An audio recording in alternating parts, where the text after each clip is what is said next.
नमस्कार, स्वागत है आपका हमारे चैनल में। मैं रानी गुप्ता आपके साथ और बड़ी खबर महाराष्ट्र से आ रही है। आपको बता दें कि एनडीए की उम्मीदवार द्रौपदी मुर्मू को एकनाथ शिंदे ने भी समर्थन देने का ऐलान कर दिया है। तो इसी के साथ ही उद्धव ठाकरे ने भी द्रौपदी मुर्मू को समर्थन देने का ऐलान किया है। आपको बता दें ये बड़ी खबर महाराष्ट्र से आ रही है और ऐसा माना जा रहा था जिस तरीके से कल उद्धव ठाकरे ने सांसदों की बैठक बुलाई थी तो उससे ये बात लगभग तय मानी जा रही थी कि हो न हो एनडीए की राष्ट्रपति पद की उम्मीदवार को उद्धव ठाकरे अपना समर्थन दे सकते हैं, क्योंकि देखा जा रहा था कि सांसदों ने एक चिट्ठी लिखी थी और इसी के साथ ही माना जा रहा था कि उद्धव ठाकरे के ऊपर सांसदों का दबाव है कि वो जो है अपना समर्थन एनडीए की राष्ट्रपति पद की उम्मीदवार द्रौपदी मुर्मू को दे, अन्यथा सांसद भी बगावत करने को तैयार है।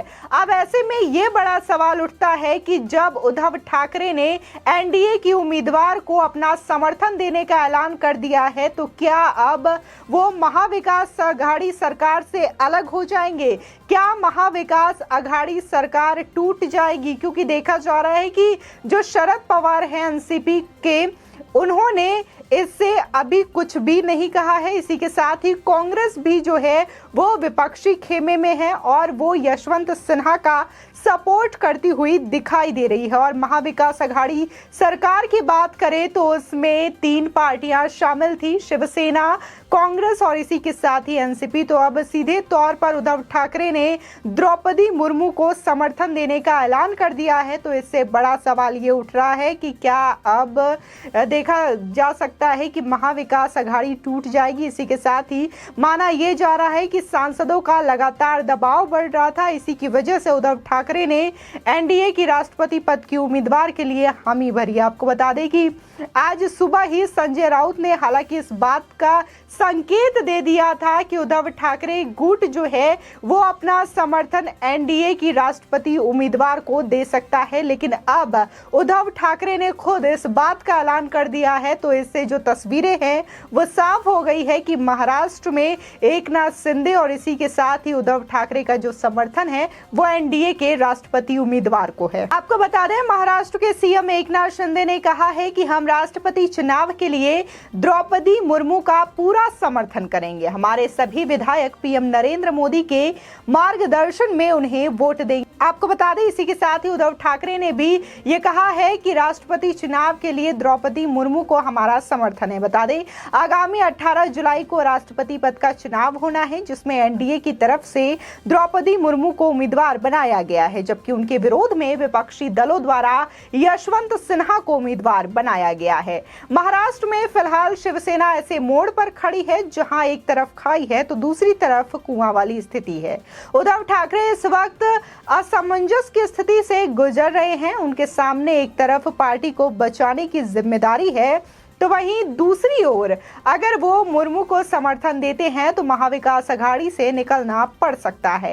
इस बारे में मंगलवार सुबह शिवसेना सांसद संजय राउत ने पत्रकारों से बातचीत के दौरान यह इशारा कर दिया था कि शिवसेना द्रौपदी मुर्मू को अपना समर्थन दे सकती है, जिसके बाद अब उद्धव ठाकरे ने यह घोषणा कर दी है। दरअसल राउत ने आज सुबह कहा कि मुर्मू को समर्थन देने का मतलब ये नहीं कि बीजेपी को समर्थन देना है। आपको बता दें कि महाराष्ट्र के सियासी गलियारों में यह खबर भी आम है कि उद्धव ठाकरे द्वारा द्रौपदी मुर्मू का समर्थन एक राजनीतिक मजबूरी भी है। इस बारे में एनबीटी ऑनलाइन से संविधान विशेषज्ञ डॉक्टर सुरेश माने से बातचीत की। उन्होंने बताया कि फिलहाल इसकी सबसे बड़ी वजह यह है कि शिवसेना के तमाम सांसद ये चाहते हैं कि इस बार पार्टी एनडीए की उम्मीदवार द्रौपदी मुर्मू को अपना समर्थन दे। इस बारे में लिखित और मौखिक रूप से सांसदों ने अपनी मांग उद्धव ठाकरे के समक्ष रखी है। उद्धव ठाकरे ये भी जानते हैं कि अगर वो ऐसा नहीं करते हैं तो बागी विधायकों की तरह उनके सांसद भी उन्हें धोखा दे सकते हैं और उनसे बगावत कर सकते हैं। इसके अलावा राष्ट्रपति चुनाव में पार्टी का विहिप लागू नहीं होता।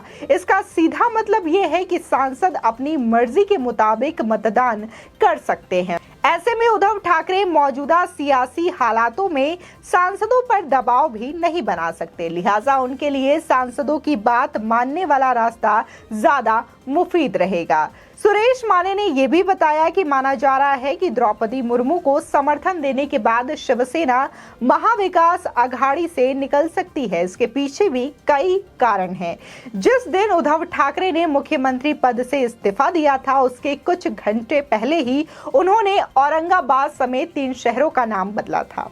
ठाकरे ने औरंगाबाद को संभाजीनगर का नाम दिया था। इस बात का विरोध एमवीए में शामिल कांग्रेस ने भी किया था। आपको बता दें, इसी के अलावा खुद एमवीए के संयोजक शरद पवार ने यह कहा था कि उन्हें इस बात की जानकारी आदेश पारित करने के बाद दी गई। औरंगाबाद शहर का नाम बदलना भी एमवीए में मतभेद का एक बड़ा कारण है। वहीं दूसरी वजह यह भी है कि इस वक्त खुद उद्धव ठाकरे के सामने महाविकास अघाड़ी में बने रहने से ज्यादा जरूरी अपनी हर दिन बिखरती हुई पार्टी को बचाना है। आपको बता दें, सुरेश माने ने यह भी बताया कि उद्धव ठाकरे की नाराजगी की एक बड़ी वजह यह भी बन सकती है कि एनडीए की बैठक में उद्धव ठाकरे के विरोधी गुट के एकनाथ शिंदे को भी बुलाया गया है। इस बात पर शिवसेना अपना ऐतराज जता सकती है।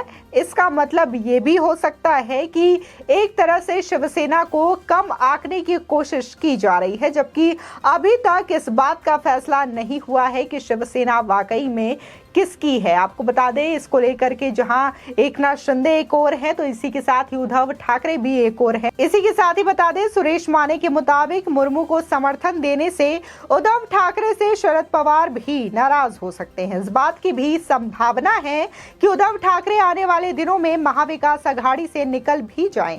इस बात की भी उतनी ही संभावना है कि दोनों ही पार्टियां फिर से एक दूसरे के साथ हाथ मिला ले, क्योंकि दोनों ही पार्टियों को अपनी अपनी राजनीतिक मजबूरी है। ये भी हो सकता है कि शरद पवार ये मान ले कि केंद्र में शिवसेना जिसको चाहे अपना समर्थन दे सकती है, अब लेकिन राज्य में वो एनसीपी के साथ रहे, क्योंकि शरद पवार भी इस बात को भली भांति जानते हैं कि अकेले दम पर एनसीपी भी सत्ता में वापसी नहीं कर सकती। उन्हें शिवसेना और कांग्रेस का साथ लेना ही पड़ेगा। वहीं शिवसेना भी ये स्पष्ट कर चुकी है कि मुर्मू को समर्थन देने का मतलब बीजेपी को समर्थन देना बिल्कुल नहीं है। और देखा गया कि आज उद्धव ठाकरे ने इस बात का ऐलान कर दिया है कि वो अपना समर्थन मुर्मू को देंगे। इसी के साथ ही आपको बता दें, वरिष्ठ राजनीतिक पत्रकार सचिन परब से भी बातचीत के दौरान उन्होंने भी यही कहा कि एनडीए की उम्मीदवार द्रौपदी मुर्मू को लेकर शिवसेना सांसदों का उद्धव ठाकरे पर जबरदस्त दबाव है। ऐसे में ना चाहते हुए भी उन्हें इन सांसदों की बात को मानना पड़ेगा और मुर्मू को समर्थन देना ही हुआ। उन्होंने ये भी कहा कि ऐसा करने के बाद भी शिवसेना के सांसद उनके साथ रहेंगे या नहीं, इसकी कोई गारंटी नहीं है। लेकिन उद्धव ठाकरे तब ये जरूर कह सकेंगे कि हाँ, उन्होंने अपने पदाधिकारियों और नेताओं की बात मानी। वो इस बात का भी उदाहरण दे सकेंगे कि पार्टी ने हमेशा अच्छे और सच्चे लोगों का ही चुनाव में साथ दिया है। वो बीते राष्ट्रपति चुनावों का उदाहरण भी दे सकते हैं, जिसमें उन्होंने प्रणब मुखर्जी और प्रतिभा पाटिल को अपना समर्थन दिया था। आपको बता दें कि परब ने यह भी कहा कि उद्धव के इस फैसले से महाविकास अघाड़ी के शरद पवार और कांग्रेस नाराज हो सकते हैं, लेकिन उद्धव ठाकरे इनको अपनी तरफ से मनाने की पूरी कोशिश भी कर सकते हैं, क्योंकि मौजूदा सियासी हालात में कांग्रेस और एनसीपी दोनों ही दल उद्धव ठाकरे की मजबूरी समझ सकते हैं।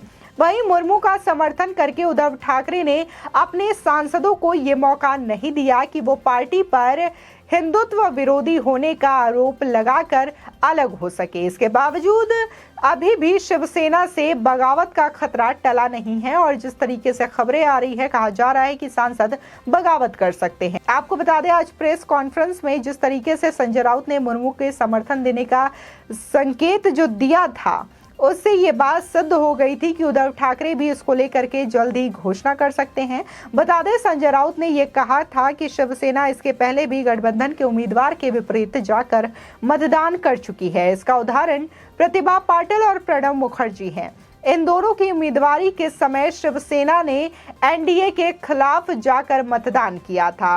राउत ने कहा कि शिवसेना किसी के दबाव में फैसला नहीं लेती, लेकिन देखा जा रहा है कि उद्धव ठाकरे ने ये जो फैसला लिया कहीं ना कहीं अपने सांसदों के दबाव में लिया और उन्होंने जो अपना समर्थन है वो द्रौपदी मुर्मू को दिया। लेकिन एकनाथ शिंदे की जो बात आती है तो वो पहले से ही बीजेपी के समर्थन से उनकी सरकार बनी है, तो उनका समर्थन देना लाजमी था। लेकिन जिस तरीके से उद्धव ठाकरे ने समर्थन दिया तो उससे यही अंदाजा लगाया जा रहा है उन्हें अपने सांसदों से बगावत का खतरा था और साथ ही वो अपनी पार्टी को किसी तरीके से बचाना चाहते हैं। उन्हें लगा कि जिस तरीके से उनके विधायकों ने बगावत की और शिंदे कैंप में शामिल हो गए तो उनके सांसद भी ऐसा ना करें, जिसकी वजह से उन्होंने ये फैसला लिया है, जिसे माना जा रहा है कि आने वाले भविष्य में महाविकास अघाड़ी टूट सकती है, ये तीनों पार्टियां अलग हो सकती हैं। आपकी इस खबर पर क्या राय है हमारे कमेंट सेक्शन में जरूर बताएं। आगे की और भी अपडेट के लिए चैनल को सब्सक्राइब करना ना भूलें।